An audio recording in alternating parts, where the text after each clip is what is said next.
Ito nga pala mga guys, yung continuation ng video na sinasabi ko sa inyo na may mga nairis akong clips. Ito nga pala yung niluluto ko nung panahon na yon. Bale, binukod ko nga pala yung mukbang video natin dito mga guys para naman mas marami akong may upload at mas marami akong vlog.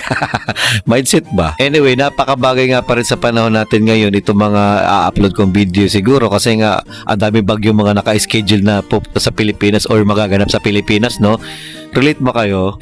Kung sakaling sa tag-init ko na ito ma-upload na video na ito, wala akong magagawa. Pwede naman kumain talaga ng ganyang klase ng ulam. Mainit man o malamig ang panahon, di ba?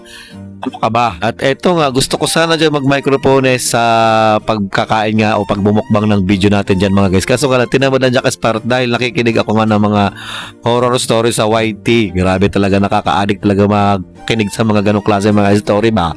Shoutout nga pala kay Gwen Stories, kay Kabanong, kay sino pa ba yun?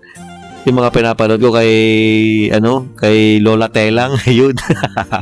Ang nakakatawa nga doon na pangyayari mga guys, diba dati hindi pa natin naririnig o nakikita yung mga mismong characters na nagbuboses doon sa mga nagna-narration ng mga horror stories. So dahil nga mga guys, laganap na nga yung AI sa lahat ng platform, ay si YT medyo naging stricto siya. Tapos ay ang nangyari sa mga content creator o sa mga nagna-narration ng mga ganun na mga horror stories ay ni-require niya na magpakita na para hindi malaman na AI ba yung nila, AI yung content nila dahil parang iniiwasan nila, gusto pa rin nila yung content creation na original, hindi yung gawang AI. Yung parang ganun, tao talagang gumagawa, hindi yung makina or something na intelligence.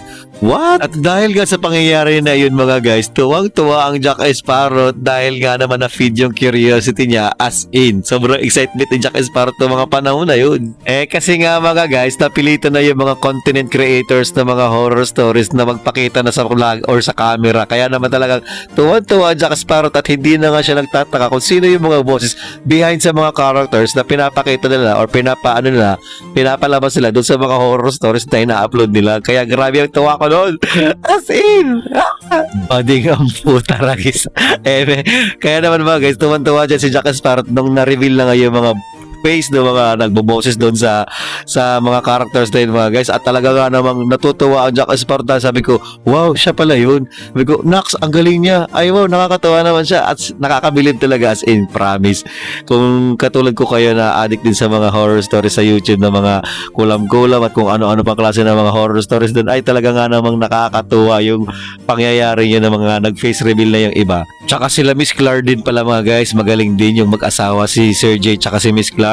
Tapos meron pa akong inaabangan talaga na mag-face reveal na pinaka-favorite ko sa lahat. Hindi pa siya big YouTuber pero ang galing niya mag-narrate. Kaya naman ako nagtataka ako kung bakit hindi na siya nag-upload si Hukom mga guys, si Ang Hukom. Pero anyways, excited pa rin ako kung sakali siya magpaparamdam bigla kasi baka kaya talaga siya nagtatago sa ganong klase ng mga content o ganong klase ng mga uploads kasi nga ayaw niya mag-face reveal. Pero wala naman tayo magagawa doon kung talagang ayaw niya magpa-face reveal. Pero malay mo, one day, isang araw, manghinayang siya sa YouTube channel niya kasi yung mga last uploads niya medyo tumaas yung mga views, tapos tumaas din yung subscriber niya ng bahagya na siguro mga nasa 50,000 plus subscribers na siya.